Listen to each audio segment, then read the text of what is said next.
Assalamualaikum warahmatullahi wabarakatuh. Cerita Gek Lesap, asal mula nama 4 kabupaten di Madura.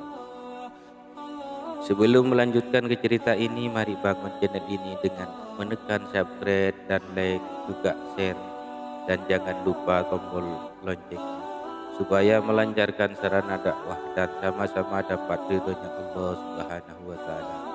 Amin ya rabbal alamin. Bismillahirrahmanirrahim. Cerita Gek Lesap, asal mula nama 4 kabupaten di Madura. Menurut cerita, suatu ketika Baginda Raja pergi ke desa Pocong. Ia keluar masuk desa untuk mengetahui keadaan desa. Ketika sampai di suatu tempat, beliau bertemu dengan seorang gadis desa yang menjadi bunga desa di desa tersebut. Masyarakat Pocong menyebutnya dengan sebutan Nyi Pocong. Tidak lama kemudian, karena raja itu berkuasa, kemudian Nyi Pocong dijadikan istri.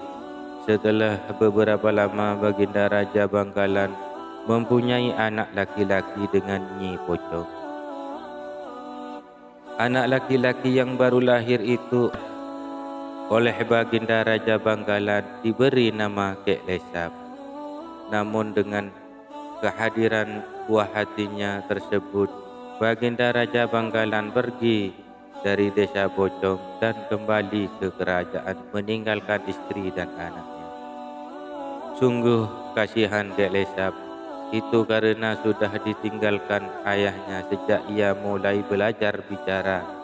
Ayahandanya Raja Bangkalan tidak pernah mengunjungi desa Pocong lagi. Karena itu Gek Lesap tidak tahu siapa ayahnya. Ketika Gek Lesap bermain dengan teman-temannya di desa, seringkali mereka menertawakannya dan mengejeknya. Dan salah satu temannya berkata dan bertanya pada Gek Lesap, "Lesap, kamu pandai silat dan pandai main banyak hal. Kamu juga pandai bertani. Tapi kamu tidak pernah melihat kamu berjalan dengan ayahmu. Kemana ayahmu, Gek Lesap?" Sebagai seorang anak yang menjelang dewasa, Gek Lesap malu ditanya seperti itu. Kemudian ia bertanya pada ibunya, Nyi Pocong, siapa ayahnya diulang-ulang. Sedangkan ibunya bingung bagaimana menjelaskan pada Gek Lesap bahwa sebenarnya ayahnya adalah Raja Bangkalan. Ibunya bingung apa yang harus diceritakan atau tidak. Namun karena terus-menerus ditanyanya, akhirnya ibunya menceritakan dan menyampaikan kepada Gek Lesap bahwa ayahnya adalah Raja Bangkalan. Setelah mendengarkan hal itu, kemudian Gek Lesap minta izin ibunya untuk merelakannya Gek Lesap pergi mencari ayahnya. Gek Lesap benar-benar ingin tahu siapa ayahnya. Setelah mendengar permohonan anaknya, akhirnya Nyi Pocong mengizinkan Gek Lesap berangkat mencari ayahnya. Pendek cerita, Gek Lesap pergi ke kota Bangkalan dan tiba di alun-alun di mana dia melihat keraton yang indah. Ia bertemu dengan pekerja keraton dan memberikan salam. Di keraton, Gek Lesap mencoba melamar menjadi pekerja di sana. Dan akhirnya Gek Lesap menjadi pekerja yang bertugas memberi makan kuda milik raja. Suatu ketika, seekor kuda yang tadinya mengamuk karena Gek Lesap memang cerdik, ia tangkap kuda tersebut dan menaikinya. Kuda yang tadinya mengamuk kemudian mengikuti isyarat Gek Lesap berjalan menuju kandang. Saat itu Baginda Raja memperhatikan dan heran melihat wajah Gek Lesap, karena Baginda Raja merasa wajahnya mirip dengan wajah Gek Lesap. Kemudian Gek Lesap dipanggil oleh Baginda Raja dan bertanya pada Gek Lesap dari mana dan anak siapa. Namun setelah mendengar jawaban Gek Lesap, Baginda Raja terkejut dan berpikir bahwa Kek Lesap itu adalah putranya dengan Nyi Pocong dulu.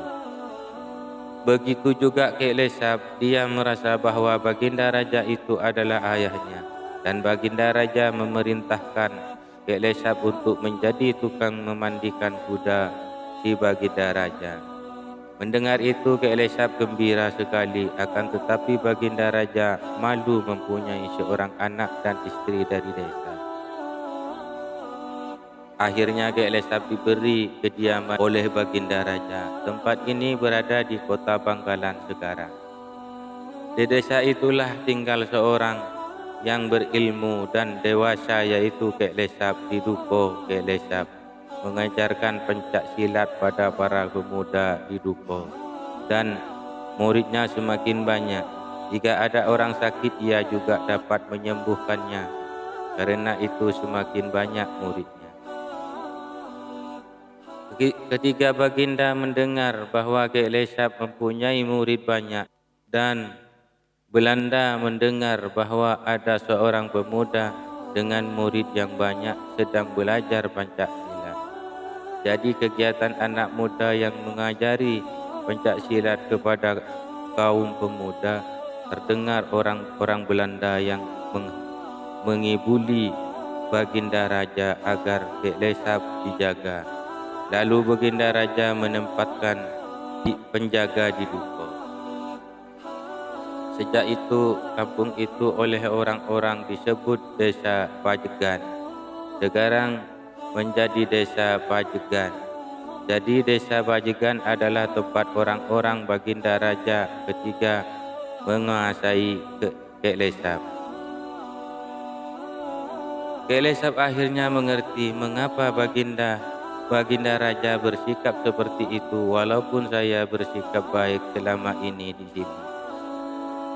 Dan Kek Lesap terus menjauh dari Pajegan, lari ke arah timur untuk bertapa di Pajudan. Ketika di Pajudan, Kek Lesap bertapa, mengobati orang sakit lagi, dan juga mengajar pencak silat, bersemedi setiap malam dan sedikit makan. Akhirnya Yang Maha Kuasa memberi Kek Lesap senjata yang dinamai kodik carancang. Kodik carancang itu kalau dilempar dapat terbang sendiri. Makin banyak pengikutnya, makin banyak murid-muridnya kemudian berniat ingin menguasai Madura. Pertama yang ditaklukkan adalah Baginda Timur Madura, Sumenep. Raja Sumenep ditantang untuk patuh kepada Kek Lesap. Raja Sumenep tidak berani, rakyatnya tidak kuat melawan tentara Kek Lesap, dan Raja Sumenep dikalahkan. Dan Kek Lesap meneruskan ke Pamekasan. Di Pamekasan Kek Lesap menang lagi. Akhirnya terus pergi ke Sampang. Di Sampang pun ia menang lagi. Dari perangnya Kek Lesap di Sumenep tidak lama, hanya dalam semalam ia dapat menaklukkan Raja Sumenep. Sejak saat itu Kek Lesap memberi nama tempat ini Sungenep atau sekarang Sumenep. Yang di Pamekasan tidak sampai terjadi perang, hanya diberi peringatan saja bahwasanya Kek Lesap dengan tentaranya akan melawan Pamekasan dan diminta untuk tidak menghalanginya. Ketika Raja Pamekasan mendengar bahwa Kek Lesap beserta tentaranya akan menuju Pamekasan, ia melarikan diri belum sampai perang.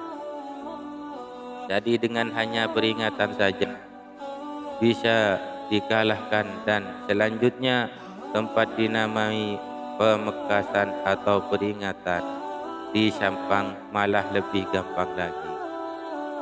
Mendengar bahwa Kek Lesap akan menyerbu Sampang, raja dan semuanya melarikan diri.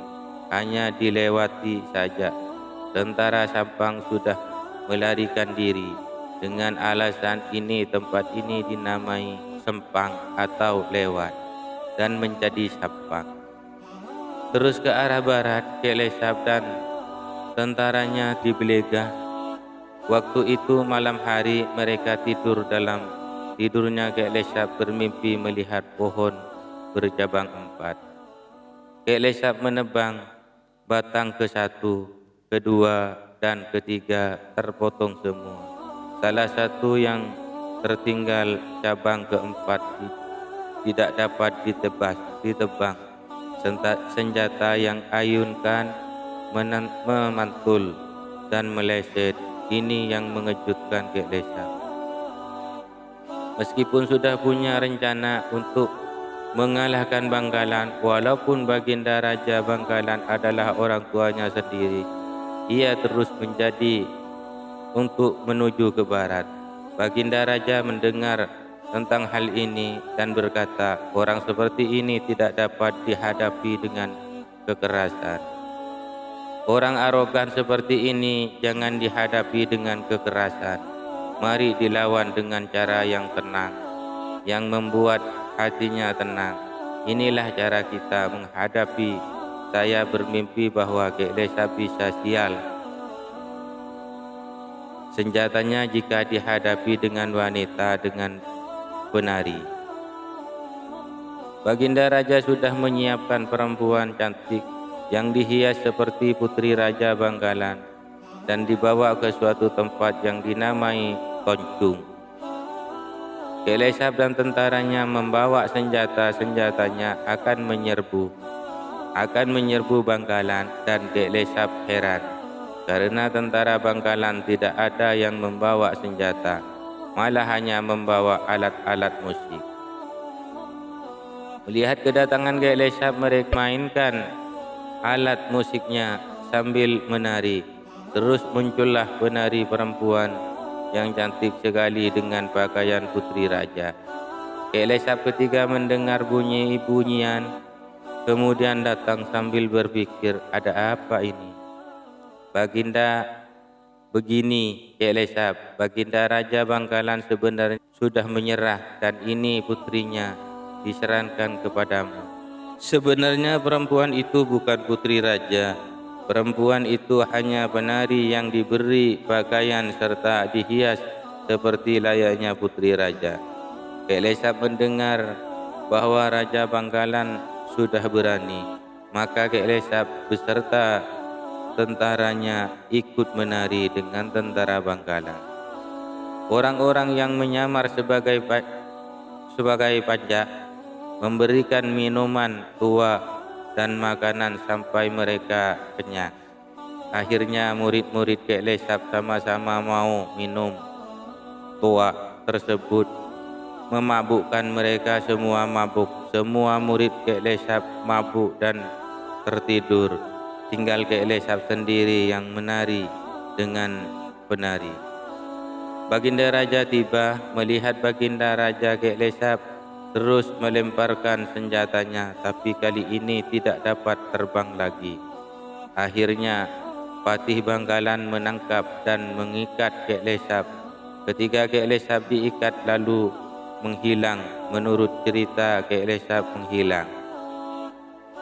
Jadi Kek Lesap bukannya dibunuh, tapi diikat oleh Patih Bangkalan. Dan ketika Baginda Raja Bangkalan menghampirinya, Kek Lesap menghilang. Melihat Kek Lesap menghilang, orang-orangnya Raja Bangkalan bersorak sambil berkata, sekarang orang yang membuat rusuhnya Madura sudah mampus, sudah mati. Sejak itu tempat itu dinamai Bangkalan. Setelah itu terdengarlah suara-suaranya Kek Lesap. Orang-orang Bangkalan, ingat saya kalah dengan kamu, tapi nanti akan ada petanda umbul-umbul kelaras dari arah barat laut. Ini pembalasan saya kepada orang-orang Madura. Semoga membawa hikmah. Akhirul kalam. Wassalamualaikum warahmatullahi wabarakatuh.